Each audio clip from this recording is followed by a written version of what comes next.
গর্ভে একটা ছেলের জন্ম হয় যার নাম শনি ঠাকুর, তাহলে দেব দেবতা সব আমাদের ঘরে আনা।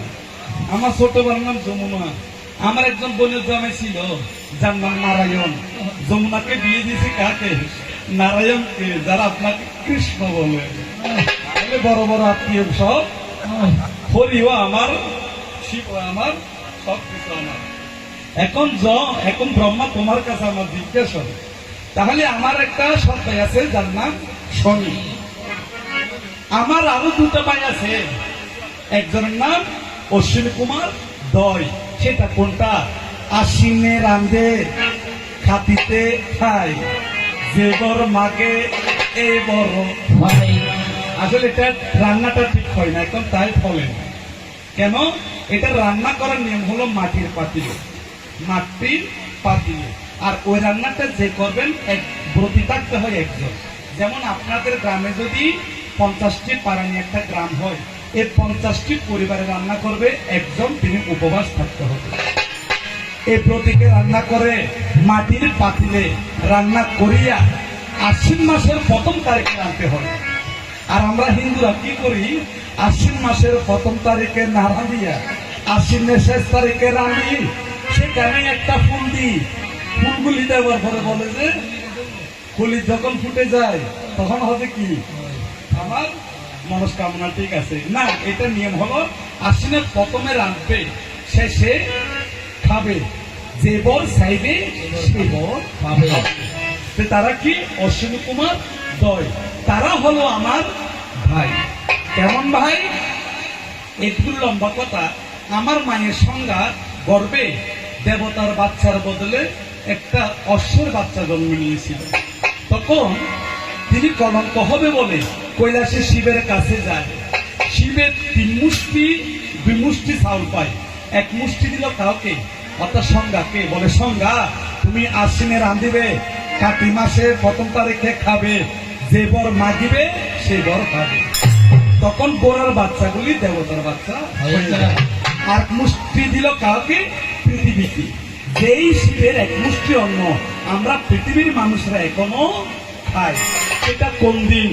কালী পূজার পরের দিন একটা উৎসব হয় যার নাম অন্নকূট। অন্নকূটের মহোৎসব হইলে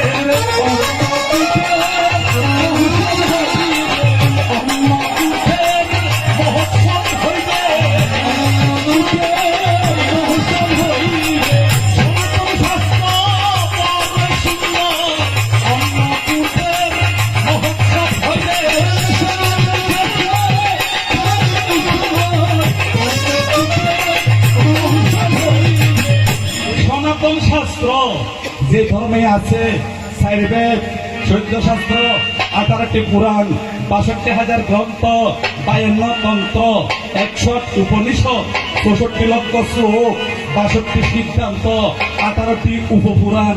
তার বাইরে আছে শ্রীমদ্ ভগবত গীতা, শ্রীমদ্ ভাগবত, রামায়ণ, মহাভারত। অনন্ত সাগরের জলকে যদি কালি বানানো হয়, পৃথিবীর বৃক্ষকে যদি কলম বানানো হয়, সাগরের কালি ফুরাবে, কলম ক্ষয় হবে, তবু আমার সনাতনের কথা কিন্তু শেষ হবে না। সনাতন মানে কি? যাহা ছিল, যাহাই আছে, যাহা থাকবে, সত্য, শাশ্বত, শনিরও উত্তম। এখনো পর্যন্ত কোন সাধুগুরু বৈষ্ণব ধ্যানেতে বসিয়া সনাতন ধর্মের সৃষ্টি 6,000 বছর আগে কেহ বলতে পারে না ভাই। যার মতে দার্শনিকরা তাত্ত্বই মনে করে সনাতন সত্য, সনাতন নিত্য নিরঞ্জন কাহারে বল। তাই ব্রহ্মা। এখন প্রশ্ন, তাহলে আমার মা বাবার নাম পেয়েছে, তো জমের সাথে ওনার সাথে আমার সম্পর্ক কি? দাদু নাতি কায়দা করে জানতে হবে ভাই। আপনার কান ঠিক আছে কিনা জানি না। একদিকে আপনি আমার কি হন? দাদু। আর দিকে তালতো ভাই। তালতো ভাই কেন? দেবত্বদের মধ্যে পরম বেশি সমস্যা, এটা রাখো। হ্যাঁ, যদি বলেন একটু এই বুঝে নিবেন। দক্ষ রাজার হয়তো নাই, 62 জন। দক্ষ রাজার বউয়ের নাম কি? প্রসূতি। 62টি মেয়ে। বর্তমান যুগে যদি কারো 62টি মেয়ে হয়, তিনি ফকির ছাড়া ভিখারি ছাড়া আর কিছু হবে না। হ্যাঁ, তো এই 62টি মেয়ে দক্ষ রাজা কি করে, 27টা দিয়ে দিল চন্দ্রকে। একটা দেবতা কলে বেশি দিয়ে করতো, কলিযুগত মর্তকল গড়ি না পারবে না আর নির্যাতন। হ্যাঁ, তাহলে চন্দ্র করেছে কয়টা? 27টা। তো দেবতা বললি দোষ, আর বললি দেখি সমস্যা সামনে আসতেছে। একজন ভাগে 50টার উপরে নারী, এটা কলির ভবিষ্য পুরাণের কথা। কলিযুগের নারী অকল মেধাবী, অর্থাৎ একলা হবে, এত বড় হবে না, খানা হয় বুঝে বেশি, কিন্তু বন্ধ হবে। অজর দ্বারা বৃষ্টি হবে পৃথিবীতে, কিন্তু গাছপালা উৎপন্ন হবে না। দুর্বল পুরুষরা তারা ত্যাগ করবে, ধন পুরুষকে তারা গ্রহণ করবে। এক সময় দেখা যায় 50টা নারীর ভাগে একটা পুরুষও থাকবে না, কারণ জন্ম হলে না থাকবে।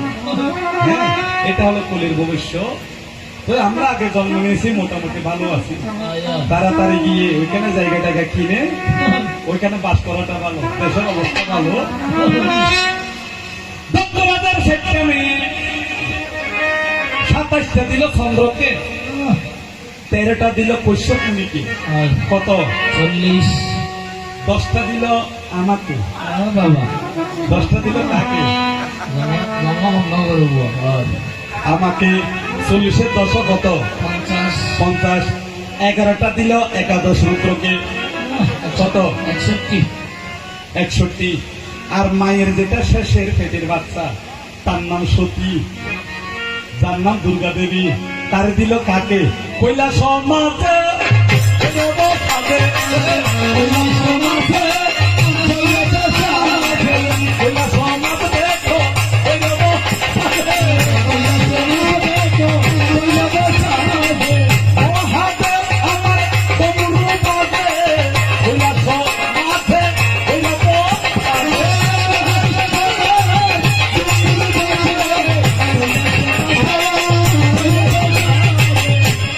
করেছিল কে? দেবাদিদেব। আচ্ছা, তালতো ভাই কেন বললাম? শিবের মেজ ভাইয়ের নাম কি? নারায়ণ। আচ্ছা, নারায়ণকে যদি আমার ছোট বোন বিয়ে দিই যমুনাকে, তো নারায়ণের বড় ভাই কে? ব্রহ্মা। তো ব্রহ্মা সম্পর্কে আমার কি হয়? তালতো ভাই। এখনো মিলাতে পারেননি। অর্থাৎ ব্রহ্মার ছোট ভাই নারায়ণ,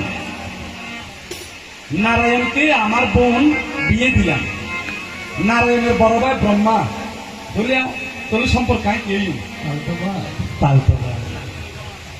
আস না, ইন দেখতাম হইতাম না, এটা এই বাংলা। তাহলে তোমার আমার বাইরে ভাই, তালতো ভাই, দাদু নাতি। ও দাদু রে, তোমার কাছে জানতে আমার ভবে বাসনা হয়। তুমি তো নাকি সৃষ্টিকর্তা ব্রহ্মা, সৃষ্টিকর্তা ব্রহ্মা, আমার জানিতে বাসনা, করোনা ছলো না, জানি মরে। ওহে দাদু ভাই, মম কথা বলো, তাই সৃষ্টি নিয়ে আলাপন করিব সংসারে।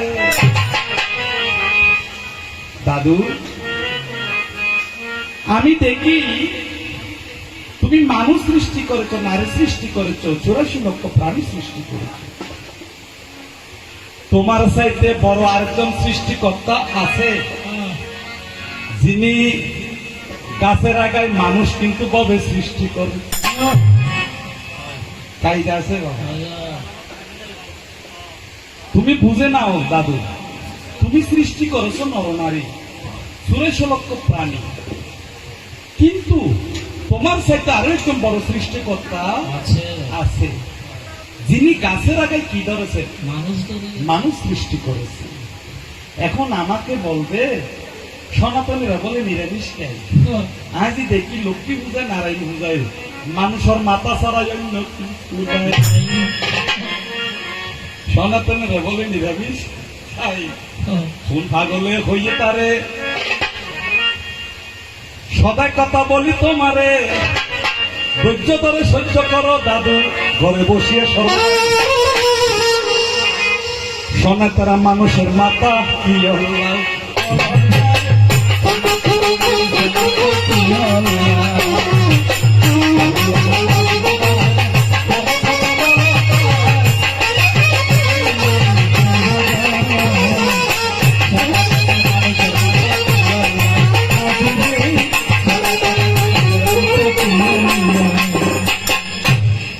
নারায়ণ পূজায় দেখি আমি মানুষের মাথা দিল খাই দেখি তুমি কেমন জ্ঞানী মানুষ ভক্তবৃন্দরে বলবে কথাই এরা আমার দিকে থাকিয়ে আছে অবাক হয়ে সর্বদাই বলে বিকাশ দাদা কেমন কথা বলে মানুষের মাথা দেয় নাকি নারায়ণ পূজাতে খাই আর কোনো কথা নাই। হ্যাঁ এখন প্রিয় বাড়ি থেকে একটা প্রশ্ন করে আমি নেমে যাব। আপনারা বিচারবাদ দিয়েছেন ভালো কথা। আচ্ছা আজকে কি শ্রাদ্ধ কালকে কি হ্যাঁ তাহলে মাসুনি এটা কিন্তু বৈদিক দর্শন মতে কিন্তু এভাবে না আমরা কিন্তু মানি না আমরা কিন্তু এরকম না অর্থাৎ নিয়মটা হলো আজকে শ্রাদ্ধ কালকে জ্ঞাতি বোধন না কালকে বুড়ি বোধন পরশু দিন জ্ঞাতি বোধন তারপরে মৎস্য শুক্তি এখন কলিকাল কেটে কেটে মানুষ যখন 3/4 ধরে লম্বা ফেলতে কেটে ফেলে বালা ভাই মোরা হারিয়ে নেয়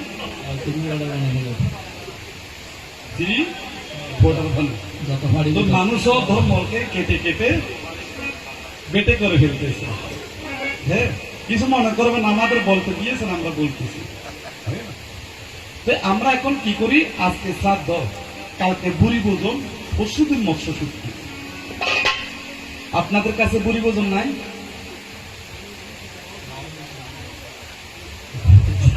যেগুলো চেনেন না সেগুলো বলারও দরকার নাই। তবে এদিক থেকে মানুষ এই বিষয়গুলি নিয়ে মানুষ কিন্তু খুব একটু জটিল না খুব একটু কাঁচা আমরা। হ্যাঁ তো